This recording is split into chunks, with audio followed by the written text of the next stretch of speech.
Sound చెప్పి ముచ్చలేదు.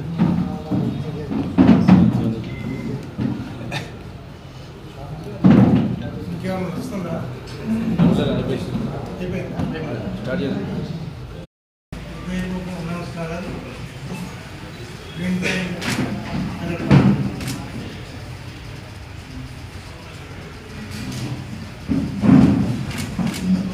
CM Revanth Reddy గారు ఇచ్చిన హామీలు అమలు చేయకపోగా ప్రశ్నించే గొంతులను ఈరోజు ముఖ్య ఆలోచనతో ఈ రాష్ట్రంలో ఆయన అలవాటు నడిపిస్తున్నటువంటి రాజకీయం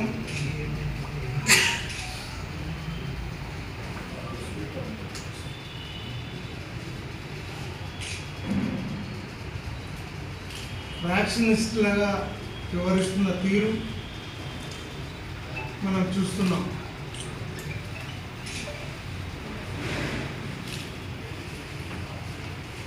మరి నిన్న హరీష్ రావు గారి పేరు మీద కేసు ఏదైతే పెట్టి ఉన్నారో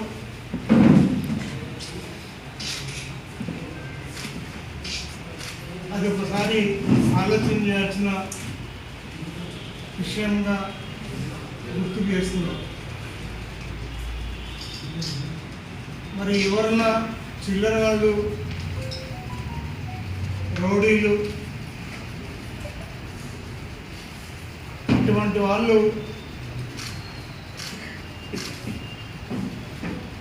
పిటిషన్ ఇస్తే తక్షణమే ఎఫ్ఐఆర్ చేయటం అనేది ఆనవాయితీ అయింది.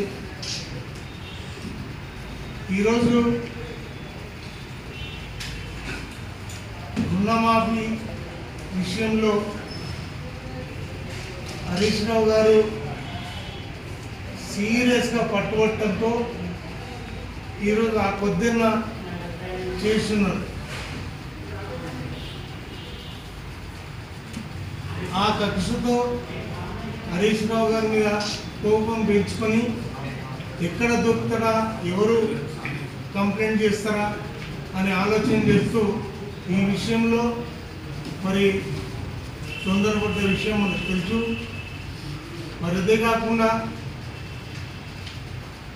ఈ రాష్ట్రంలో రాక్షస పాలన జరుగుతూ ఉంది. ఈరోజు ప్రశ్నించే గొంతు ఏదైనా సరే ఏదో రకంగా ఆయన ఎదురుదాడి చేయడానికి సిద్ధంగా ఉండడనే విషయం మనందరికీ తెలుసు. మరి ఏదేమైనా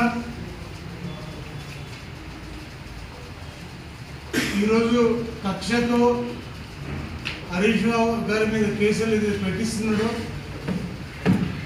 మరి ఎంత కక్ష ఉన్నా మరి ఈ రకమైన దాడులు మంచివి కావని తెలియజేస్తూ ప్రజా కోర్టులు మాత్రం ఖచ్చితంగా మీకు ఖచ్చిత శిక్ష పడుతుంది. ఆ విషయంలో ఎటువంటి అనుమానం లేదు. ఈరోజు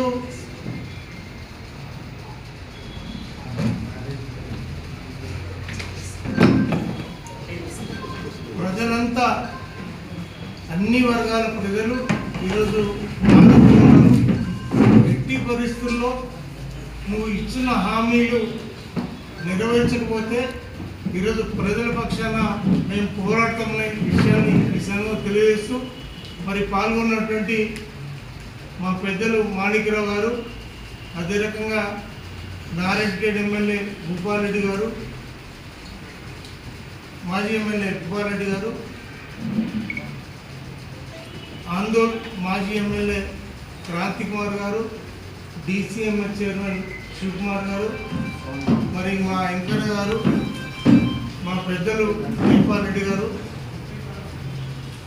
ఈ విషయంపై వారు మాట్లాడాల్సిందిగా మనస్ఫూర్తిగా కోరుకుంటున్నాం. ఇప్పుడు మాణిక్యరావు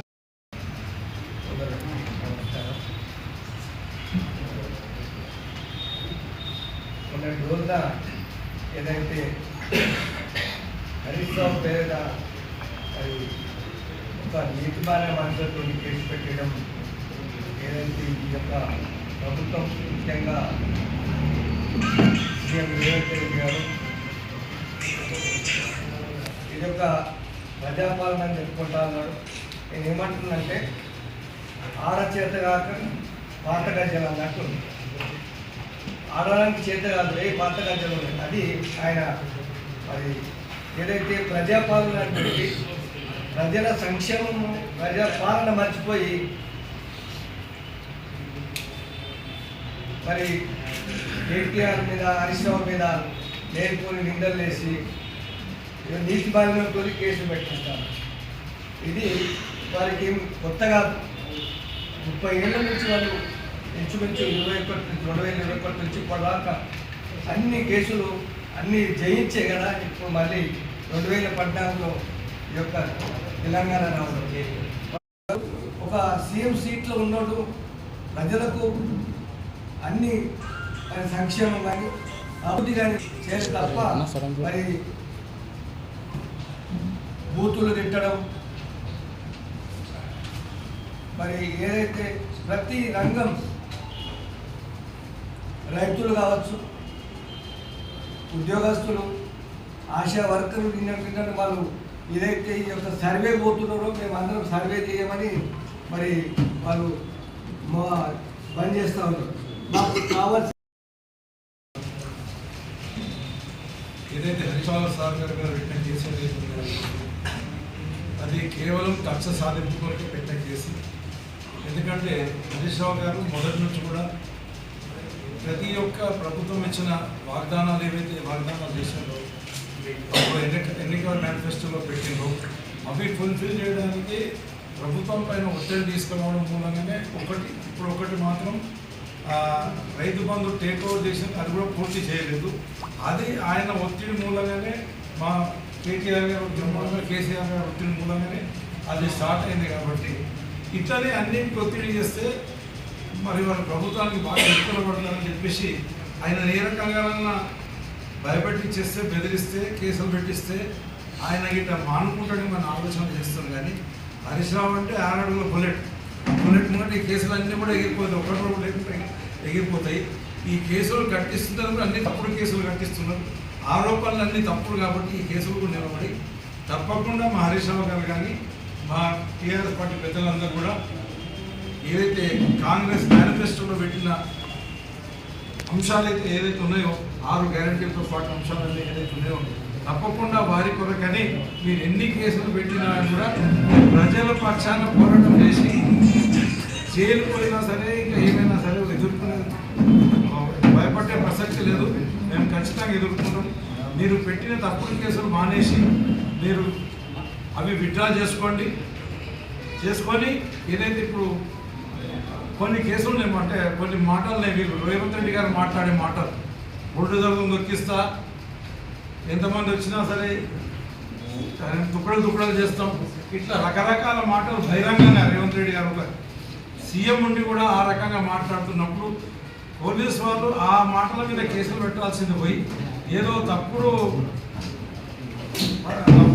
కేసులు వాళ్ళ మీద ఇస్తున్న నేరస్తులు ఇస్తున్న అప్లికేషన్ల పైన తప్పుడు కేసులు పెట్టే బదులు ఈ రకమైన కేసులు పెట్టాలని చెప్పేసి నేను కోరుతున్నా. అట్లనే కొండారెడ్డిపల్లిలో మాజీ సర్పంచ్ సాయిరెడ్డి గారు సూసైడ్ నోట్ ఉంది, పక్కా సూసైడ్ నోట్ ఉన్నప్పుడు ఆ సూసైడ్ నోట్ మీద కేసు చేయాల్సిందే. కానీ ఆయన తమ్ముళ్ళని కాపాడుకుంటూ ఇట్లా ప్రజల కొరకని పోరాటం చేసి ప్రజలకు మేలు జరిగే కొరకని ప్రభుత్వం పైన ఒత్తిడి ఇచ్చే హరీష్ రావు గారి మీద చర్యలు తీసుకోవడం కరెక్ట్ కాదు. ఆ కేసులు వెంబడి విత్డ్రా చేసుకోవాలి. హరీష్ రావు గారు కానీ కేటీఆర్ గారు కానీ తప్పకుండా మేము పార్టీ మొత్తం కూడా వారికి అండదండంగా ఉంటాం, కార్యకర్తలందరూ అండదండంగా ఉంటాం, పోరాటం చేస్తాం. ఖచ్చితంగా కాంగ్రెస్ మెడల్ మంచి ఏ రకంగా అయితే తెలంగాణ తెచ్చినామో వాళ్ళు ఇచ్చిన హామీలన్నీ కూడా అమలు చేసే కొరకని కృషి చేస్తామని చెప్పేసి తెలియజేస్తాం. రాష్ట్రాన్ని అభివృద్ధి చేయడంలో అట్లాగే జిల్లాను అభివృద్ధి పదంలో ముందుకు తీసుకుపోవడంలో హరీష్ రావు గారు చేసిన కృషి 10 సంవత్సరాల కాలంలో సమైక్య రాష్ట్రంలో ఏ కాంగ్రెస్ పార్టీ నాయకులు కూడా చేయలేదు. అటువంటి ఒక దూరదృష్టితోని అద్భుతమైన అభివృద్ధి హరీష్ రావు గారి నాయకత్వం జరిగింది. కేటీఆర్ గారి నాయకత్వంలో అట్లాగే కేసీఆర్ నాయకత్వం జరిగింది. కేసీఆర్ నాయకత్వంలో వీటన్నింటినీ చేసే ప్రయత్నం చేస్తానని వివరించుకుంటూ కేసీఆర్ రేవంత్ రెడ్డి గారు ఇష్టపరిచే రీతిగా ప్రవర్తిస్తున్నాడు. నిన్నటితో ఏడాది పాలన పూర్తయింది. ఏడాది పాలనలో ఏం జరిగిందంటే ఇట్లాంటి కేసులు, అక్రమ కేసులు, వేధింపులు తప్పించి ఆయన చేసింది ఏది కూడా లేదని మనకు చాలా స్పష్టంగా అనిపిస్తుంది. ఎవరైతే ఆయన ప్రభుత్వ తీరును వ్యతిరేకిస్తున్నారో, ఆయన ప్రభుత్వ వైఫల్యాలను రోజు రోజుకు ప్రజలకు వివరించే ప్రయత్నం చేస్తున్నారో, కేసీఆర్ అట్లాగే హరీష్ రావు గారు రోజు ఆయన చేస్తున్న పనితీరును, వాళ్ళ విధానాలని రోజుకు ప్రెస్ మీట్లు పెట్టి ప్రజలకు వివరిస్తున్నారు. అట్లాగే వివిధ నిరసన కార్యక్రమాలు తీసుకొస్తున్నారు.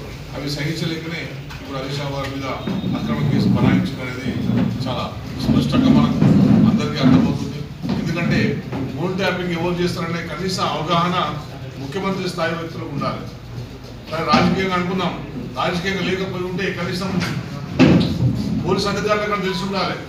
ఫోన్ ట్యాపింగ్ ఎవరు చేయొచ్చు, చేయడానికి ప్రాసెస్ ఏంది, చేయండి. హరీష్ రావు గారు వాళ్ళ వ్యక్తి ఫోన్ ట్యాప్ చేయండి, హరీష్ రావు చెప్పాలి, ఫోన్ ట్యాపింగ్ జరుపుతుందా?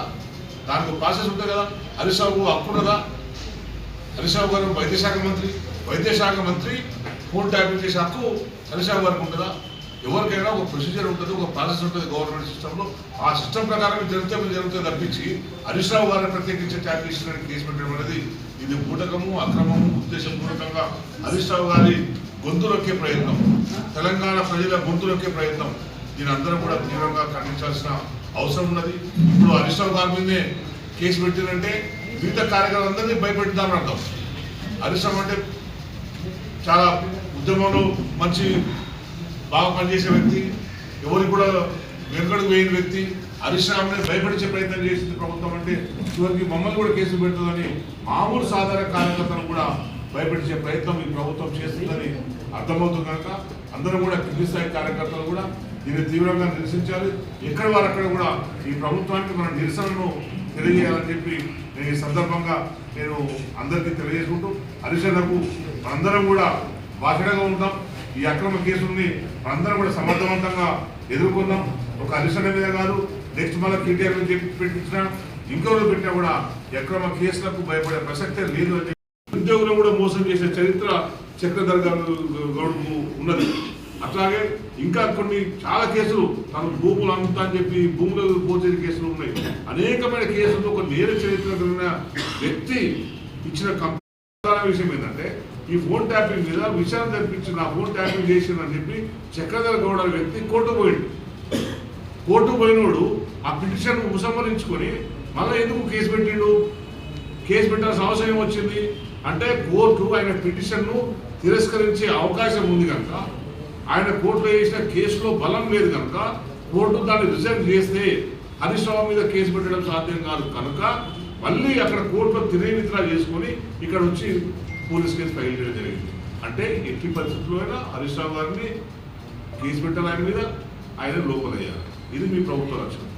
మీ కళ నెరవేరదు. హరీష్ రావు గారిని అరెస్ట్ కాకుండా మేమందరం అడ్డుకుంటాం. తప్పకుండా మాకున్న లీగల్ గ్రౌండ్స్ అన్నింటి కూడా వాడుకొని ఈ కేసులు తప్పు అని ప్రూవ్ చేసే ప్రయత్నం మేము చేస్తామని చెప్పి ఈ సందర్భంగా తెలియజేసుకుంటాం.